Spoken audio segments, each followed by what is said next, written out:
This desk next to me was originally supplied to Delane Lee in Dean Street in 1966. It was the second desk we built for them. The first one went into Kingsway a couple of years earlier.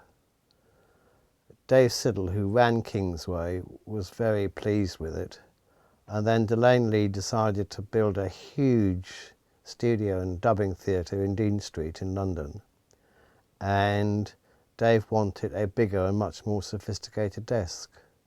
This desk remained in Dean Street until about 1968-69, and then it disappeared. And it was about a year ago that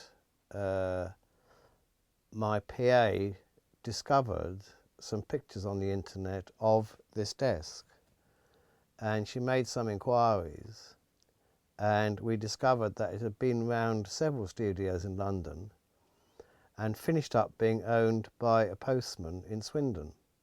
She wrote a letter to the man who owns the Sound Techniques desk and addressed it care of the sorting office in Swindon.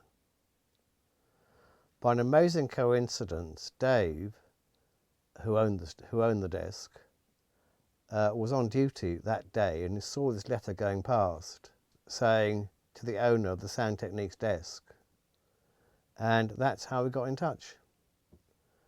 As it happened, he had the desk in pieces in his attic, meaning to build a studio, but then he had to move house and move into a smaller house, so he didn't have space for it. So I bought it from him. I know that a lot of large orchestral work was recorded on this desk. As I said earlier, the studio was built as a combined studio and a dubbing theatre. They did record music for feature films, and they'd project the film on the screen, and the orchestra would play in front of the screen, and it was recorded on this desk. On its journey from Dean Street to here, it had been modified a number of times.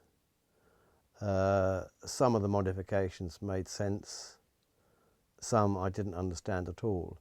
So we're in the process of stripping all those modifications out